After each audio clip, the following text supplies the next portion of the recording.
Okay, it's common knowledge that no one can or will change unless they want to. What do you do if you need to get a whole organization to change strategy, or you need one of your direct reports to change how they're showing up and how they operate, or even yourself? You need to change some behavior. You've been trying, but somehow you don't put in the effort. It doesn't happen. We're going to unpack this a bit. Let's go down to my whiteboard, and we'll take a look at one of the key approaches that you can leverage to help nurture and create change. So let's see if this is going to show up. Here we are. Now, before we dive into this, no, there is no magic wand, no magic silver bullet formula that can get somebody to adopt the desire to do what you want them to do. Even hypnotists know this. It just doesn't happen.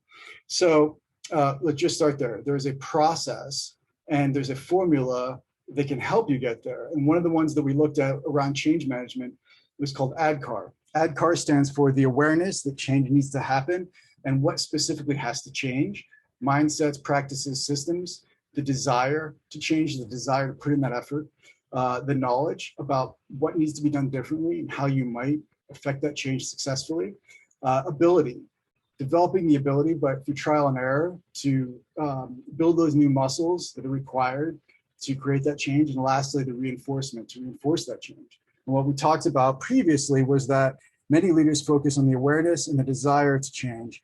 Change has to happen. Here's what has to change. Here's the plan on how we're going to change. And it's very prescriptive, but they miss this key element of stimulating the desire to change. And so today, we are going to talk about that topic, which is how do you nurture the desire to change and those people around you that you need to adopt some sort of change. This could be for yourself. This could even be for your clients, a change from the status quo. There are two approaches that are most commonly taken that are insufficient to create sustained and significant long-term change. And so despite that fact, we are going to dive into them very, very quickly because they're important. They are either looking at penalty or reward, the stick or the carrot, right? This is the opportunity that people want, and this is the risk that they want to minimize. And so one of the key ways I've always gotten to understanding what rewards are most important to the people that I'm speaking with, particularly those who report directly into me, or that I will ask myself if it's a client, is what is most important at this point in your career. If there's anybody that's working for me, or even a candidate that I've been interviewing for a role when I was an operating executive, this question is indispensable. What is most important to you at this point in your career? And that changes. While compensation is almost always there for many people, it's the bottom of the hierarchy of needs. As anybody achieves a certain level of compensation or achieves certain rewards or goals, then other things come into play that are most important at different times. And you don't know, you're purely speculating unless you ask this question explicitly.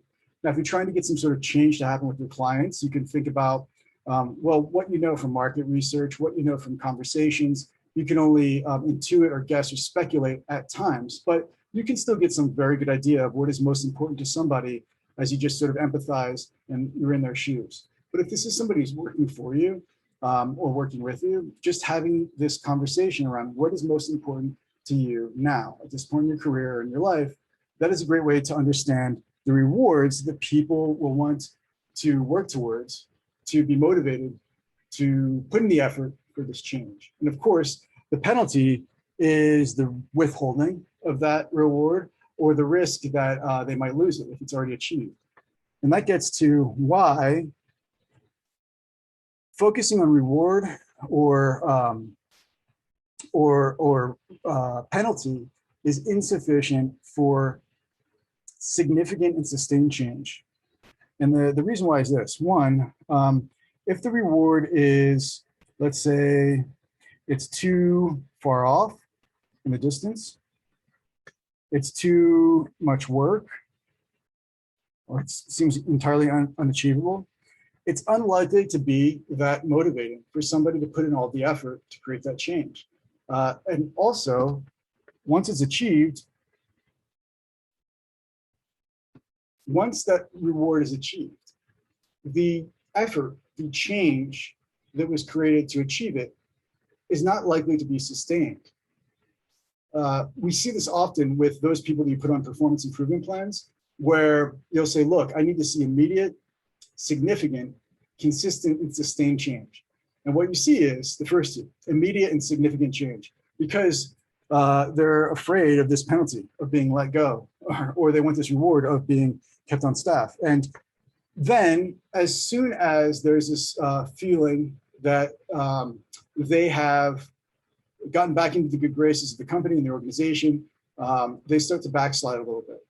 They're taking off the PIP, the performance improvement plan, or something else happens, and that significant and immediate sustained is not consistent, or the significant immediate change is not consistent and not sustained. And so this is a very simple illustration of why rewards and penalties are not in and of themselves sufficient to create long-term change in general. So the question is, or long-term desire to put in the effort to change and to sustain that change. There's a third route. This is it's harder work, and yet nothing that's worth having is easy to get to. And this is to get to the core beliefs, core needs.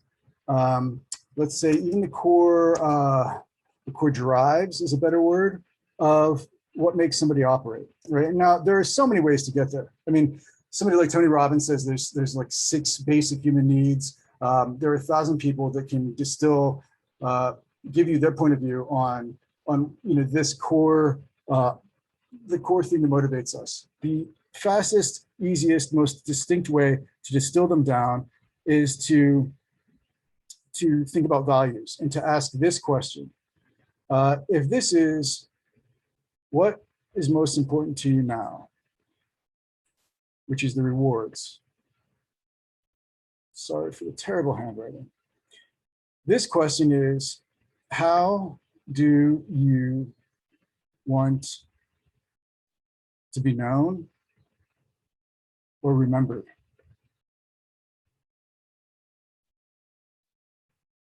And if this is somebody I have a fair amount of rapport built with, I'll create an even more like emotionally stimulating hypothetical, which is this. It's your 100th birthday.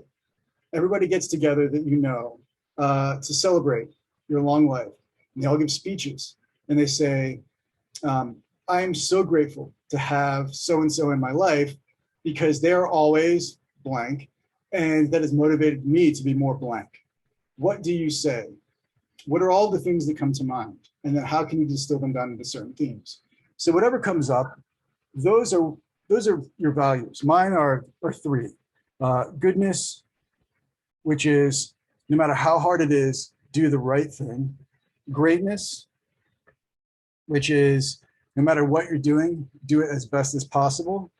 And thirdly, freedom, which is remove burden, create ease. And as long as you're doing the right thing and doing it as best as possible, you should be free to do it however you want. So those are my 3 values. And let's talk about now, circle back to the desire to change.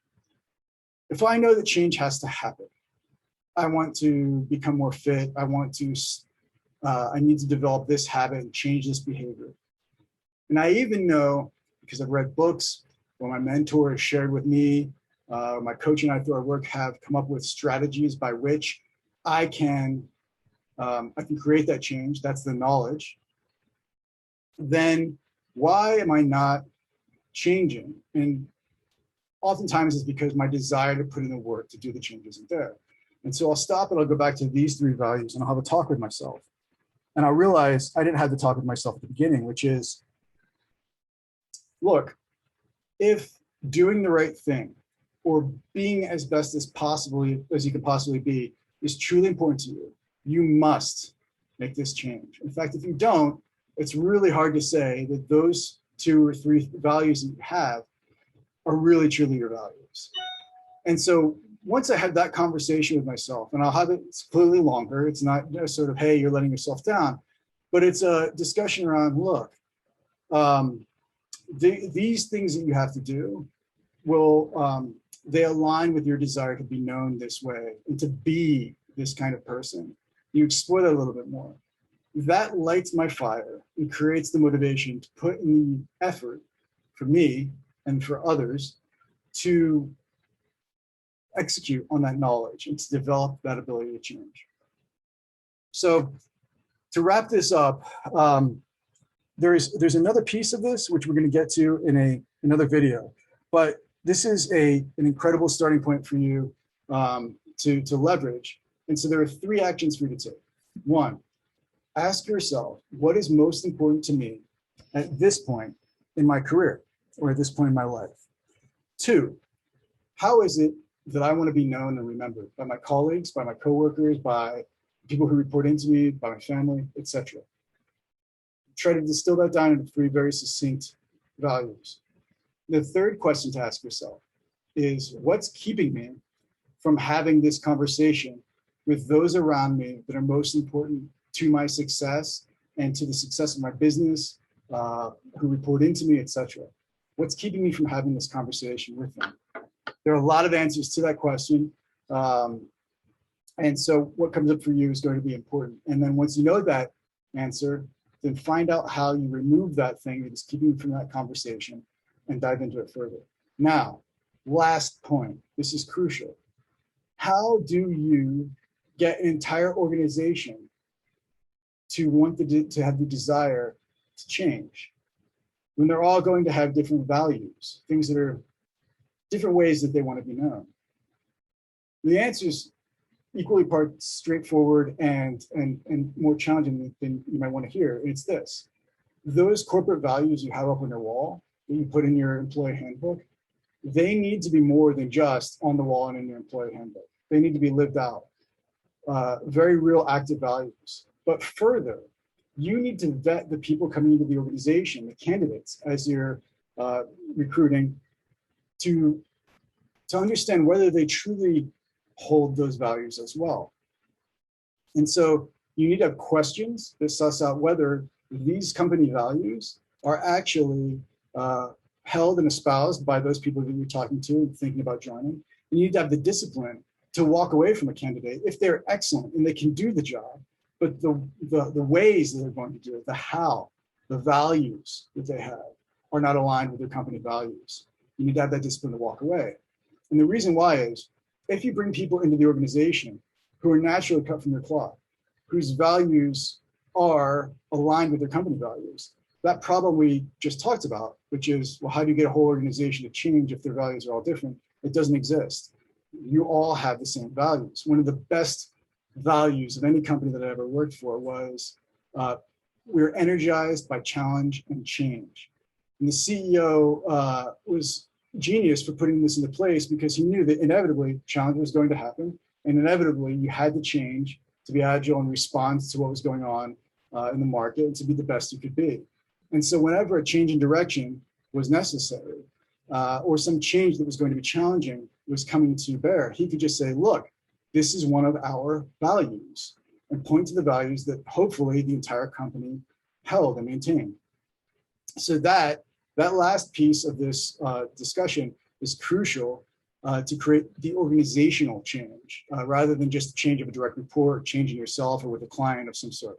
So with that, I hope this was helpful to you. If it was as helpful to you as it was for me as an operating executive, and is today still as a human being, please like this, give it a thumbs up, regardless of wherever you're seeing this, YouTube, LinkedIn, etc. Follow or subscribe, so that when I post the video about the second part of this, which is, if we have the values, the priorities of what's important to somebody, then how do you deliver that in the right language to them? There's 3 languages people speak generally. And so the second part of this will be that, and I'll post that. So follow or subscribe so you get a notification when that comes up. With that, have a great day and remain dedicated to being the most effective executives you can be.